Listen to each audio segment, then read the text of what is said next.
Okay, I'm going to be telling you guys a quick review about how to be a good citizen, what it means to be a responsible citizen or a great leader. So, we're going to start with this anchor chart. It says how to be a responsible citizen or a super kiddo. So, these are just some ideas that we came up with to kind of go over this, but these are definitely not all of the things that you can do to be a good citizen. There might be some things on here that you've never thought of, or there might be some things on here that, or there might be some things that you've thought of that aren't included on this chart. So, this is just a list of examples. So, what it would mean to be a good citizen would mean to respect others, be nice, recycle, plant trees, walk dogs, pick up trash, call the cops if you need them, be quiet in the learning zone, help animals, be a buddy, not a bully, and tell the teacher if it's needed, don't waste food, help the earth, help the elderly, call 911 if you need to, be responsible and reliable. Reliable means that people can count on you, and responsible would mean doing your part. Clean the house, do the dishes, be honest, and help others in the community. So basically, you're just trying to be someone that people can count on. You're trying to be a good role model for people that are younger than you. You're trying to do things that will be helpful to people instead of hurtful to people. And sometimes maybe you're doing something, it's not necessarily hurtful, but is it really helping anybody? Like if mom comes in and you're just sitting on the couch instead of helping her bring in the groceries, you're maybe not hurting her, but you're definitely not helping. So what it means to be a good citizen means to kind of go above and beyond what would just be the easiest way to do something. So that's what brings us to being a great leader. Okay, so you can be a good citizen and not be a great leader, but I think that here at BES we do a pretty good job of being leaders too. So let's just kind of go over those things that you probably already do in your classroom every day. A great leader uses kind words.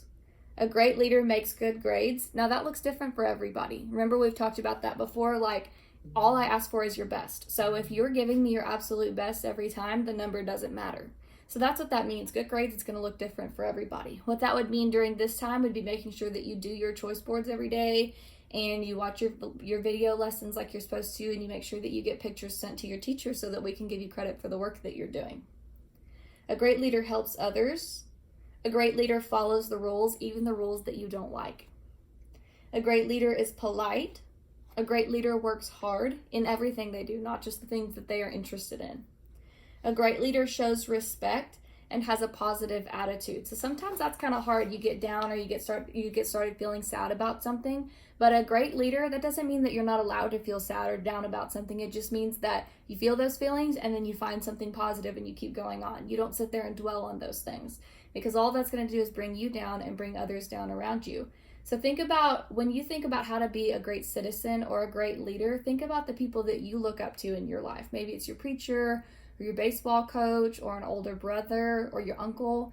So think about those people and the kind of character traits that they have. What do they do that makes you love them? How do they make you feel respected? How do they help take care of you or provide for you? What do they do for other people in the community? So all of those things are what are probably reasons that you look up to them, and probably other people look up to them too. And those are the kind of people that we want to be.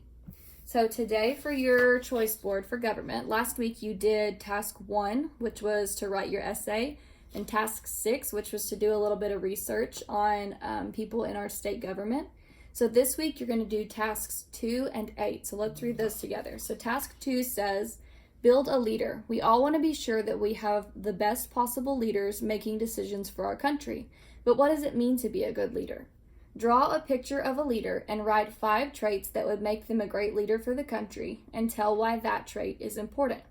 So you're going to draw a picture of whoever you pictured to be a leader. It can be a real person, or it can be just what you picture in your head when you see a great leader. And then you need to write 5 traits, 5 things like this, that make them a great leader for our country, and tell why those things are important. So you can't just say, a great leader is reliable. You need to say a great leader is reliable because. So you need to tell me why those traits are important. Task 8 says communities need good citizens. List 5 ways that you are being a good citizen while at home, and then tell which is the most important to you and why in a paragraph. So you're going to pick 5 ways that you're being a good citizen during all this time at home. You're going to list those. and then you're going to tell why one of those things is the most important and why. So if I said that I am picking up trash, walking the dogs, cleaning the house, helping the earth, and not wasting food, I'm going to pick one of those things and say why it's the most important. And I'm going to write that in just a few sentences at the bottom. It doesn't have to be a full thing, but it says a paragraph. So remember, a paragraph is more than like 1 or 2 sentences, okay?